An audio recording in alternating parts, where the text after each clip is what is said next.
Hello, everyone. Welcome back to another episode for this podcast.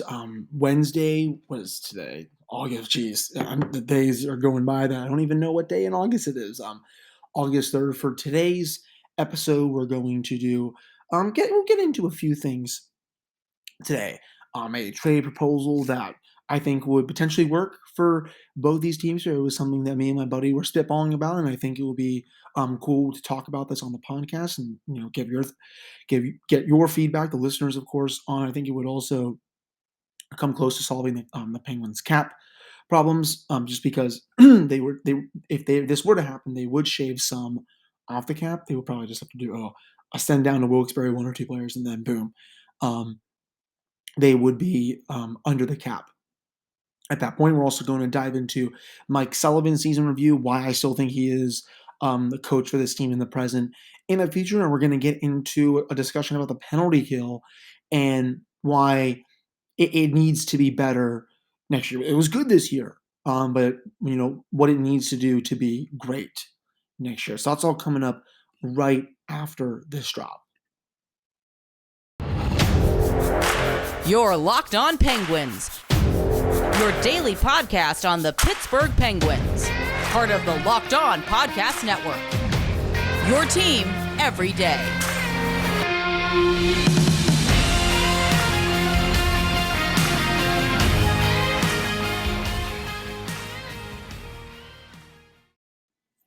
Hello and welcome back to another episode of the Locked On Penguins podcast. I am your host, Hunter Hodes. Remember to follow me on Twitter at Hunter Hodes. You can also follow the show's Twitter at LO_Penguins. And of course, thank you all so much for making this your first listen of the day. Outside of today and Friday's episodes, this will be the last time, for those on YouTube, will see me from this view on the Outer Banks. I will be back to your regular scheduled, beautiful view from my PC, and you can see all of the artwork in the back and all that. But let's start off today's episode with something a bit fun. So, was spitballing this trade with my buddy. It would help the Penguins get a decent forward. It would also help this other team get a defenseman because this team has been wanting to get a defenseman for a while now. I think both teams potentially get what they want in this trade. And what I'm suggesting here, it's a dream. It would be a dream for the Penguins. Maybe it's not as much a dream for the Canucks. Well, I gave it away. I gave that away. So what I would be suggesting is sending Sam Poulin and P.O. Joseph. And again, I know I talked about last night how he would be on the top pairing if Brian Dumoulin were to be traded. But again, I don't think Dumoulin is going to get traded. I think they want him to have a bounce back year. So in this situation, I would be trading POJ and Sam Poulin to the Vancouver Canucks for Niels Höglander. He makes, I think, below, just making sure I have this right. Yep, $891K this year. A player who, back-to-back years, he's basically been at double-digit goals. He's only been in the NHL for 2 years, which is just absolutely crazy. He's 21 years old, very young and up-and-coming player, would instantly make the Penguins, a bit younger forward-wise. This would actually be a step in the right direction instead of just getting older everywhere. His 2020-21 season, played in all 56 games, 13 goals, 27 points, so about half a point per game. And then this past year, 60 games played, 10 goals, 18 points in the 60 games. So back-to-back seasons of double digits for Höglander. And, he's been talked about, I think, in quite a few trade rumors, I think, this offseason. I know the Canucks have been wanting to upgrade their defense. Remember, I think Jim Rutherford's regime, was a lot higher on POJ than this one is. And I know the Penguins just signed him to a one-way deal. But, I'm still not sure he's going to be in the lineup on an every night basis next year. I think he may make the team, but I think he's just going to be in the press box every night. And at that point, it's almost like, it's almost like, what are we doing here? Basically. But, in this situation, the Penguins, they get a young, cost-controlled forward who has the potential to put up better numbers on a better team. And then the Canucks, they get a player in POJ who I think Rutherford likes a lot more than Hextall. Remember, he traded for him in the Phil Kessel trade when the Penguins also got Alex Galchenyuk. And that was a very bad time, to say the least. And then Poulin, I think Rutherford, believe he picked him as well. So, two players that he's very familiar with, two players that Patrick Alvin is very familiar with. He was the assistant general manager when Rutherford was making those moves. So I think, it would be a typical Rutherford move in that sense. And I think this would, just have both fan bases just come together and celebrate it because, these two teams, they've been rumored to potentially making a trade for the last several months now. It was so funny early on in the offseason. Everyone before the trade deadline, everyone's talking about, well, JT Miller for, John Marino or, Connor Garland or something like that. And both fan bases, it's just, they want to make a trade with each other so freaking bad. And this one, again, I do think it makes sense for both teams. Hoglander's numbers, his underlines this year were very strong. He played 712 minutes in the 60 games. When he was on the ice, the Canucks had 53% of the shot attempts, right about 50-50 in terms of actual goals for. Scoring chances, about 52% expected goals. Right about, let me see if I got this right. Yeah, 51% in terms of that as well. High danger, 51% of those. So his underlines, very good on a not so good team. The Canucks, they were not close to making the well. I shouldn't say they were not well. They were not close for a while. Bruce Boudreau came in. They started playing much better hockey. Close to within 5 or 6 points at sometimes, but they weren't able to just make up all the ground. I think they have the potential to be a playoff team next year. Well, I don't know if I said about that. It's going to be closer. I think Boudreau is one of the better coaches in the league. He's going to have them ready to go. I just don't know with the roster they have constructed right now um, that is a playoff team. But in terms of the Penguins, where he fits, slot him on the third line or something like that. If you're top nine now, if you make this trade and then your defense is set, if your top nine is Jake Gensel, Sidney Crosby, Brian Rust, Jason Zucker, Evgeny Malkin, Rickard Rakell, and then Niels Höglander, Jeff Carter, and Al. Well, I guess Kasperi Kapanen on your third line. That's possible. Especially if Kapanen is able to bounce back. If Carter's able to score close to 20 again next year, if he's able to play like the first half version that we saw of Jeff, and not the second half version when he was just total crap. And then your fourth line at that point, Brock McGinn, Teddy Bluger, and then, Denton Heinen, something like that. I would honestly just have a third line thinking about it. Heinen, Höglander, and Carter, and then you can move Kapanen down even to play with Teddy Bluger and Brock McGinn, and all of a sudden your forward depth looks pretty good there. I would honestly say that it might be better than last year's forward group, or very close. I know Evan Rodriguez would be off this team in that scenario, but compared to where the forward group was right after free agency, if they were to make this move, pretty solid in my opinion. I think that's a forward depth that the Penguins, that they can win a lot of games with that top 12. And sure, you're going to have injuries. Someone like Drew O'Connor is going to come in and play some games. Radim Zohorna, Ryan Poehling. I think the Penguins are going to want to get a look at him too, since he was a first-round pick. Again, don't know if there's much there with him, but it doesn't hurt to, I guess, give him a shot and have him kind of be like in that Brian Boyle role. I guess Drake Kajula obviously going to be there too. But that's a two-way deal, so he's not going to need waivers to go down Wilkes-Barre. But again, you're kind of at that point, 14, 15 forwards deep. That's a pretty solid group. And, the Penguins, it helps their salary cap situation. POJ actually makes more at the NHL level than Höglander does. And, if you're still a little over the cap in that situation, send a couple people down, voila. And again, you would have 8 defensemen. You can go into the season with 13 forwards, 8 defensemen, and 2 goaltenders. And also, you would give POJ a shot at maybe a top 4 role with Vancouver. I don't know when he's going to get that chance here with the Penguins, just because they are so deep at D right now, and players ahead of them: Brian Dumoulin, Chris Letang, Pedersen, Petrie, Jan Ruta is going to play every night, and then you have Mark Friedman, Chad Ruedel, It's just there's Ty Smith, of course.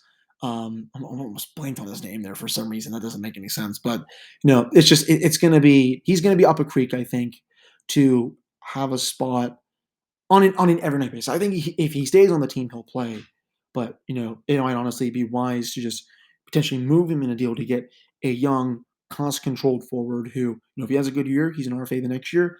You can give him a little bit of money. You don't have to commit like long term to him, but you should be able to sign him to, I guess, a relatively short-term, decent AAV kind of deal. Because honestly, their free agent situation next season for the Penguins. I'm just going to look at cap friendly now for Pittsburgh. I don't really think it's that bad. Just making sure, Zucker's a UFA, so that's 5.5 coming off. Teddy Bluger, Danton Heinen, Josh Archibald. Defensively, Brian Dumoulin comes off too, and then Tristan Jarry is also UFA. So their situation next year is honestly it's fine. So they'll have plenty of space to bring a lot back Tom Hoglander if they did make this move. So I would be all in favor of it. Let me know what you all think in the comments on YouTube, and you can send me a DM as well on social media. Would you think that's a good trade for the Penguins? And where would you see him on an every night basis for the team? Now, coming up in the second segment, we're going to get into Mike Sullivan's season review and why I still think he is the coach for this team moving forward. But before I get to that, BetOnline is your fastest and easiest way to check in on all of your betting needs. You can find all of your favorite sports and events at the number one online source for odds, lines, and games. You can find reviews and news of every league, including Major League Baseball, NFL, NBA, NHL, combat sports, esports, and even golf. You can head to BetOnline today or use your phone to learn more about the trends and about the action happening today. That is BetOnline, where the game starts. All right, I'm back here in this episode of the Locked On Penguins podcast. I am your host, Hunter Hodes. Remember to follow me on Twitter at Hunter Hodes. Follow the show's Twitter at LO_Penguins. So let's get into this. So, Mike Sullivan, for some fans, I think lately they've gone a bit sour on him. I guess maybe a smidge about it just because they've lost in the first round now.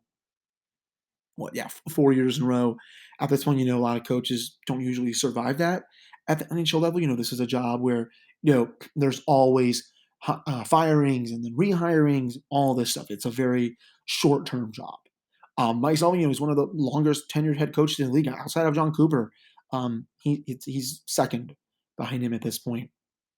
And I thought he did another fabulous job this past year. I mean, the fact that the Penguins are that close to getting home ice from the New York Rangers, despite how many injuries and COVID related things that went on, it's nothing short of a miracle. To be honest with you, early on in the season, this team is without both of their centers. First game of the year going into Tampa, game you never think the Penguins would win. Everyone's betting on the Lightning, and they go down there and absolutely dump on the former two-time defending champions. And it was just like, wow, that's just the kind of game that Mike Sullivan wins with his team. And, you're in the playoffs, you're like, wow, the Penguins don't have any shot at making this even a series against the Rangers. They're up 3-1, and they're speed bagging them through 4 games. It took a horrific, and I mean a horrific goalie performance from Louis Domingue to have the Penguins lose that series. I've seen people say that Sullivan's system doesn't work anymore. That couldn't be further from the truth. Sure, down the stretch, it faded a little bit. I think the team definitely looked a bit gas, but, they turned the switch in the playoffs. This team, they have the ability to find that extra gear when needed. And, I was definitely one of the people that was questioning it late down the stretch of the season. I don't. This is not good. They look cooked. The vibes are not there. I made myself look like a complete and utter dummy in the playoffs when the Penguins are just, putting up shots left and right on Igor Shesterkin, badly outplaying the Rangers territorially. Just underlying numbers, shots on net, anything you wanted to look at. Even just watching the games eye test wise, they were by far and away the better team. They were, less than 7 minutes away from winning that series in 7 games before, we all know what happened with that one. Heck, they were 26 minutes away from winning the series in 5 games. That series was over. I'll still die on this hill if Sidney Crosby does not get cheap shotted by Jacob Trouba. But, his system, it's a very delicate one, I think, to play. If the whole team is not showing up, they're gonna get blown out pretty easily. It's a system that you have to go 0 to 100 for very fast just because of how much is required of you, getting the puck out of your zone, forechecking aggressively in the offensive zone, the low to high, and all that stuff. It's really, dependent on the team, winning these puck battles, you know, in the corner, cycling in the offensive zone, getting it up to the point, setting up some shots in the slot, and then it really just going to work and just peppering and pestering the goaltenders. And then defensively, that's just he usually he wants his team to go from defense to offense very quickly. I mean, no team likes to spend a lot of time in their defensive zone, but especially with for Sullivan, he always stresses. When you have the puck on your stick, you're looking to score. You're looking to make the right play with it. And I always love his saying. We're at our best when we play the right way, and that's Penguins hockey right there. I think, yeah, and again, the last couple of years, the team has lost due to things that are really out of his control.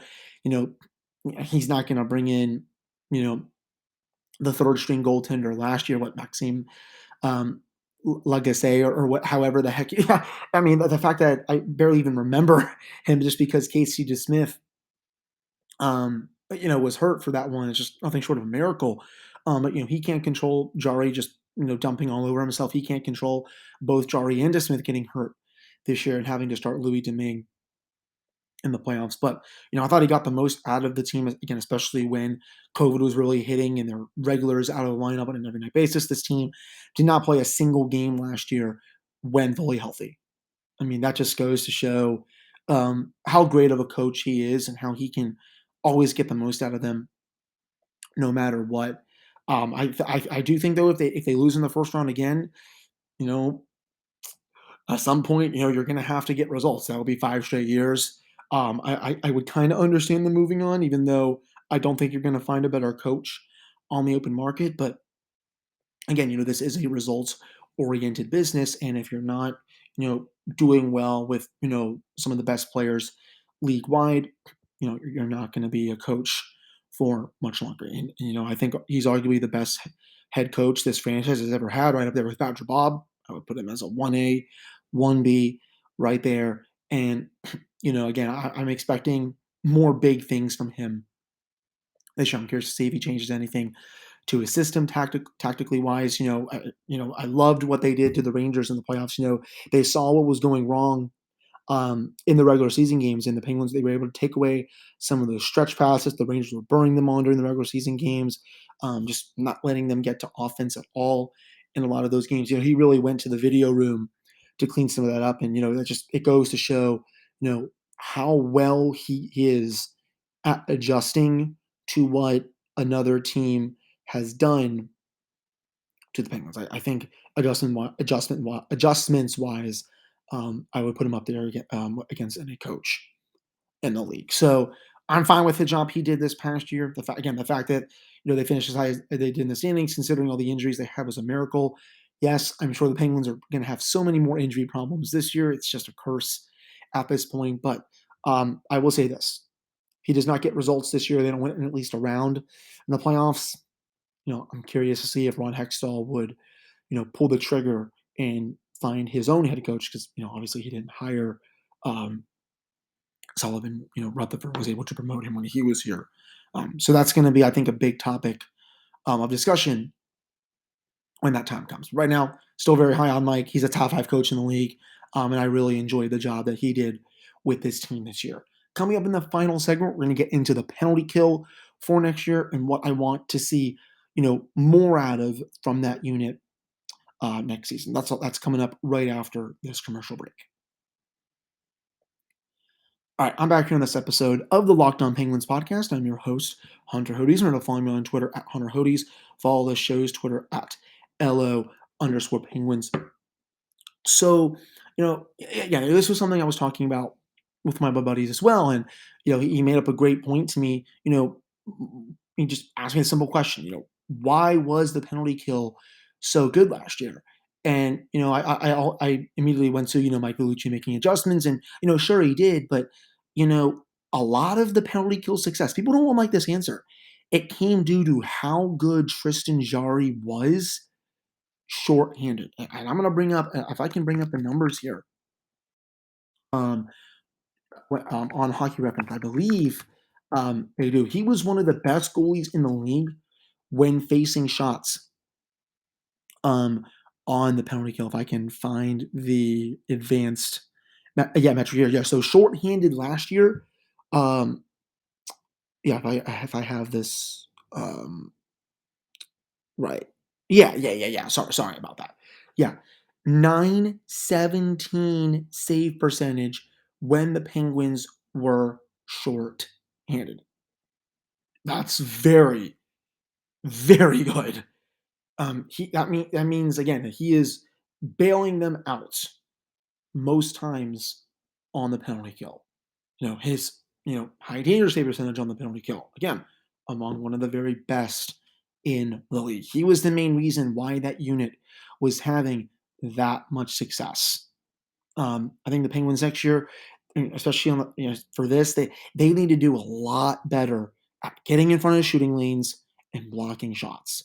And I know that's an old cliche in this sport, and I know some people don't like players that just they block shots as a living, and that's basically what Chris Russell is known for. Everyone wanted to trade for him just a few years ago because you need that shot blocking defenseman who's not afraid to get himself injured and all that stuff. And that's not what I'm saying here. But you need to help out your goalie in terms of that. In the playoffs against the Rangers, I know Domingue was terrible, shorthanded, but the Penguins, they weren't doing him any favors. I mean, they're letting stretch passes get through very easily, letting the Rangers get set up very easily. There was no aggressive maneuvering from the Penguins once the Rangers were set up. When the Penguins PK is actually working, what they run, it's called a wedge plus one. I've talked about this on the show a few times, but for those that are new or have not heard me talk about it, what they like to do, they like to have a guy at the top. When it was really going well, Brandon Tanev was there, and he was just pestering everyone up there, whether it was the right point, left point, and was really making the opposition. He was just making it hard on them to actually get clean passes to the other players. Last year, the Penguins were not doing that as much, especially in the playoffs.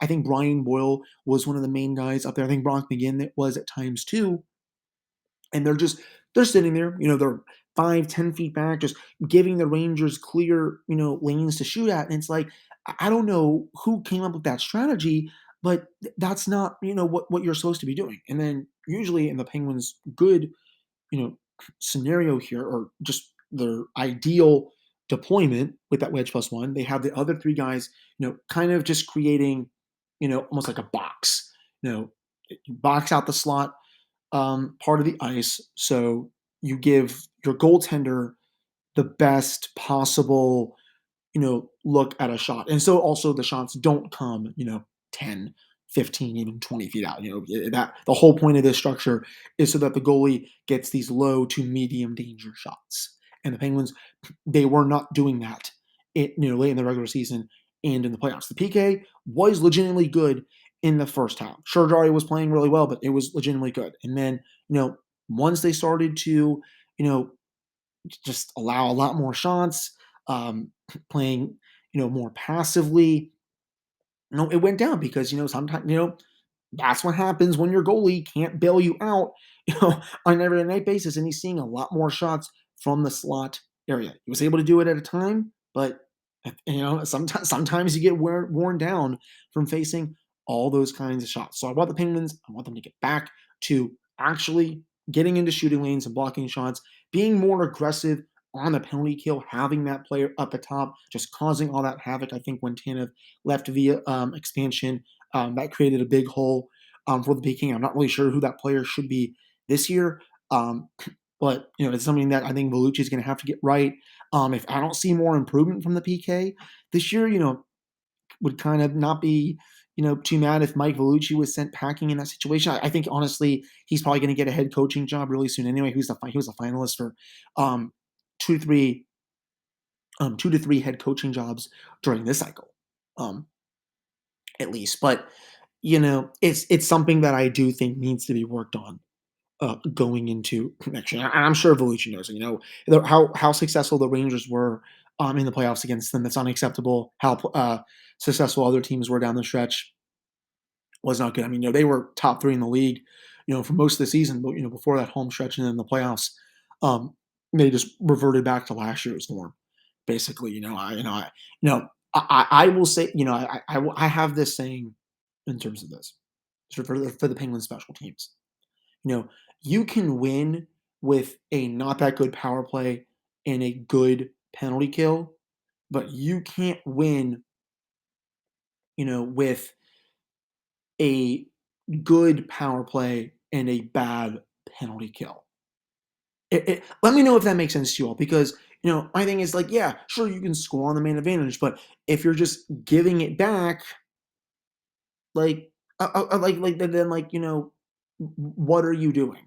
I think at that point. So yeah, you can be bad on the man advantage and be really good at penalty killing. The Penguins, they can win a lot of games that way.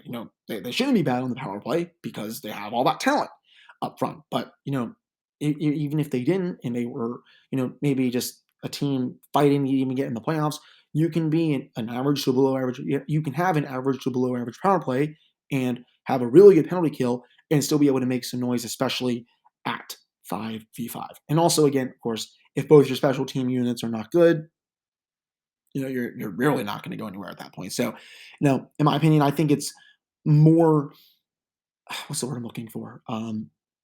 It's more important to have a better penalty kill than it is a better power play. I may get hate for that, but that's how I felt. That's honestly how I've always felt, to be honest with you. So that wraps up this episode for today's podcast. I'll be back with another episode for you all on Friday. I'm going to take the day off on Thursday, go to the beach and all that stuff. But I'll be back with another one on Friday where we'll talk more things regarding your favorite hockey team. So I hope you all have a great rest of your day on Wednesday. If you're listening on Thursday, hope you have a wonderful Thursday. And I will talk with you all on Friday.